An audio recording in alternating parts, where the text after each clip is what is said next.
Long ago, when these ancient Grecian temples were new, hemp was already old in the service of mankind.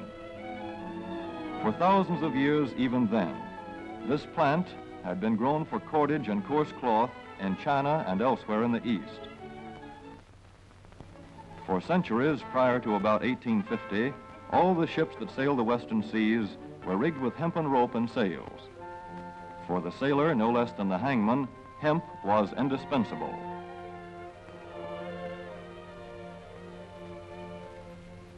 A 44-gun frigate, like our cherished old Ironsides, took over 60 tons of hemp for rigging. Including an anchor cable 25 inches in circumference.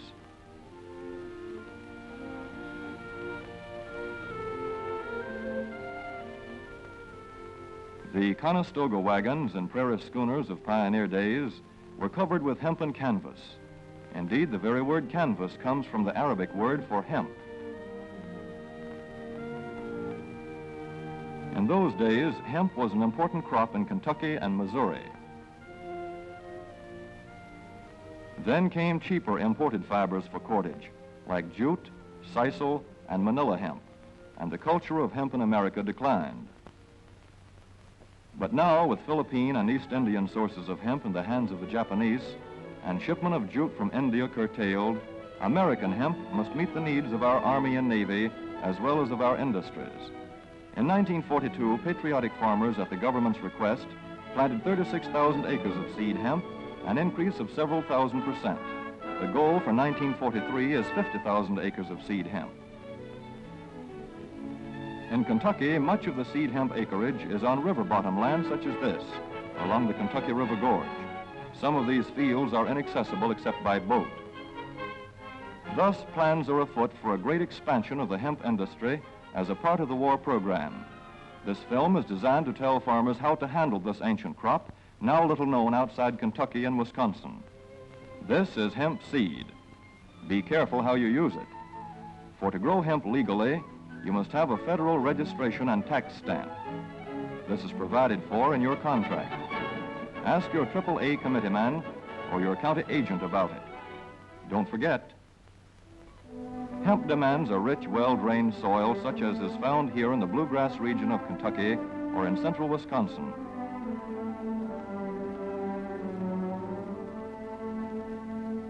It must be loose and rich in organic matter. Poor soils won't do. Soil that will grow good corn will usually grow hemp. Hemp is not hard on the soil. In Kentucky, it has been grown for several years on the same ground, though this practice is not recommended. A dense and shady crop, hemp tends to choke out weeds. Here's a Canada thistle that couldn't stand the competition. Dead as a dodo. Thus, hemp leaves the ground in good condition for the following crop. For fiber, hemp should be sown 5 pecks to the acre. With drill, the closer the rows, the better. These rows are spaced about 4 inches. This hemp has been broadcast. Either way, it should be sown thick enough to grow a slender stalk.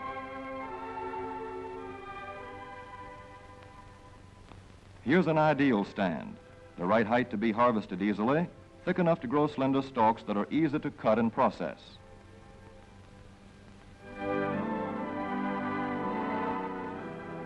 Stalks like these here on the left, they yield the most fiber and the best.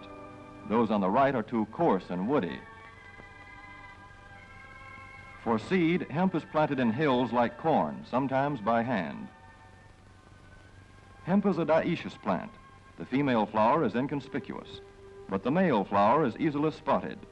In seed production, after the pollen has been shed, these male plants are cut out. These are the seeds on a female plant. Hemp for fiber is ready to harvest when the pollen is shedding and the leaves are falling. In Kentucky, hemp harvest comes in August. Here, the old standby has been the self-rake reaper, which has been used for a generation or more.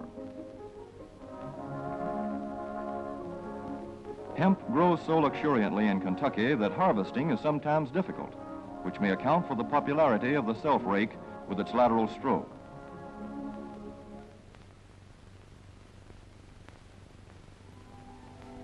A modified rice binder has been used to some extent. This machine works well in average hemp.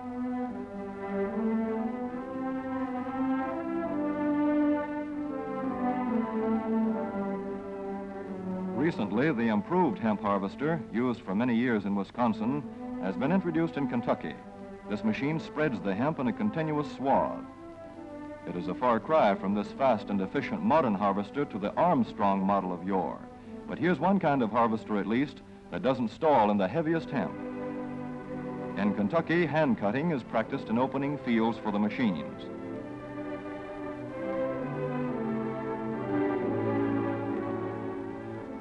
In Kentucky, hemp is shucked as soon as safe after cutting, to be spread out for retting later in the fall.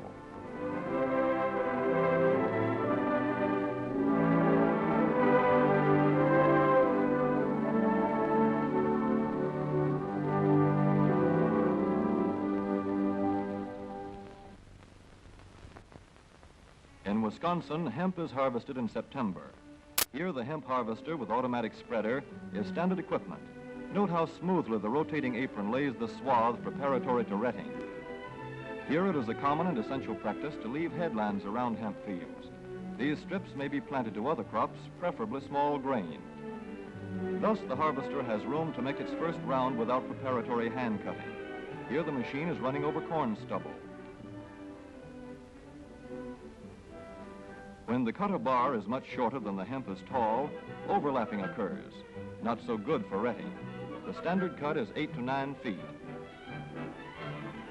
The length of time hemp is left on the ground to ret depends on the weather.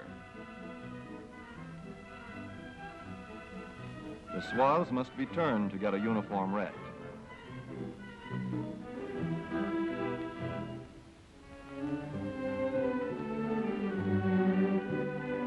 When the woody core breaks away readily, like this, the hemp is about ready to take up and bind into bundles.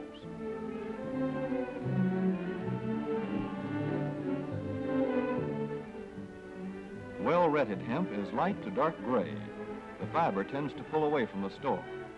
The presence of stalks in the bowstring stage indicates that retting is well underway.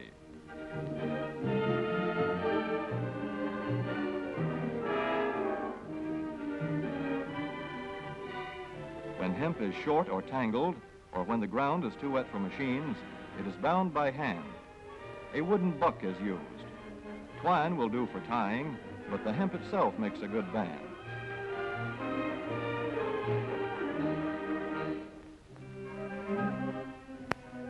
When conditions are favorable, the pickup binder is commonly used.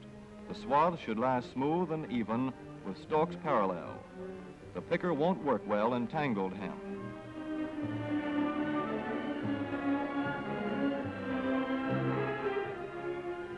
After binding, hemp is shucked as soon as possible to stop further retting. In 1942, 14,000 acres of fiber hemp were harvested in the United States. The goal for 1943 is 300,000 acres. Thus, hemp, Cannabis sativa, the old standby cordage fiber, is staging a strong comeback.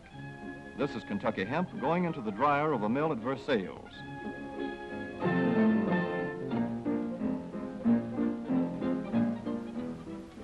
In the old days, breaking was done by hand, one of the hardest jobs known to man.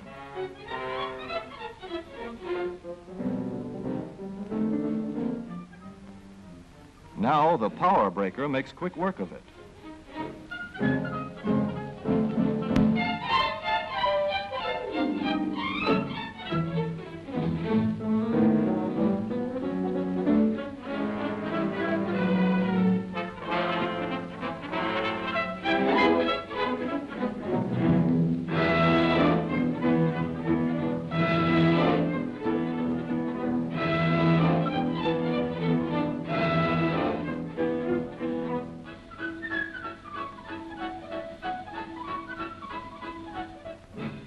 Spinning American hemp into rope yarn or twine in the old Kentucky River Mill at Frankfort, Kentucky.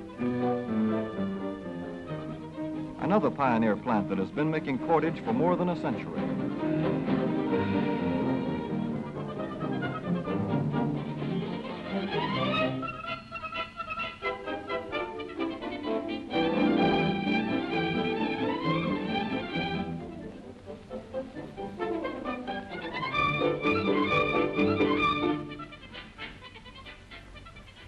All such plants will presently be turning out products spun from American-grown hemp. Twine of various kinds for tying, winding armatures, and upholsterers' work. Rope for marine rigging and towing, for hay forks, derricks, and heavy-duty tackle. Light-duty fire hose. Thread for shoes for millions of American soldiers. And parachute webbing for our paratroopers.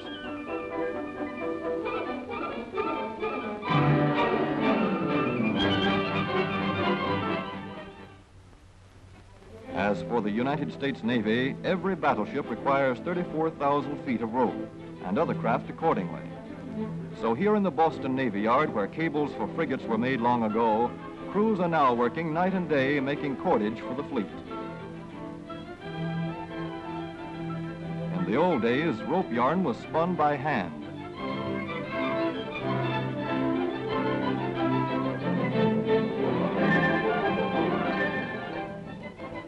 Today, even the rope walk is mechanized. 160 fathoms to go.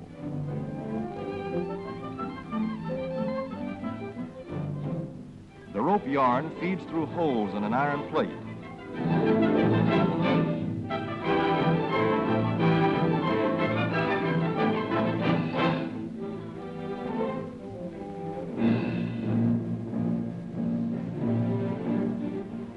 This is Manila hemp from the Navy's rapidly dwindling reserve.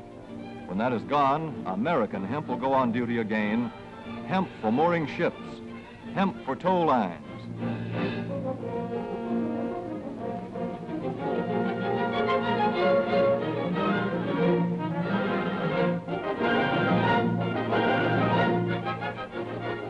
Hemp for tackle and gear. Hemp for countless naval uses, both on ship and shore.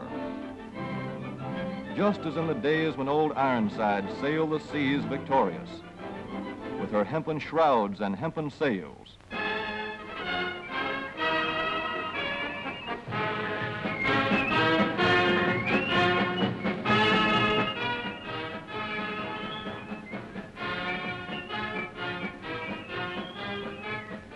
Hemp for victory.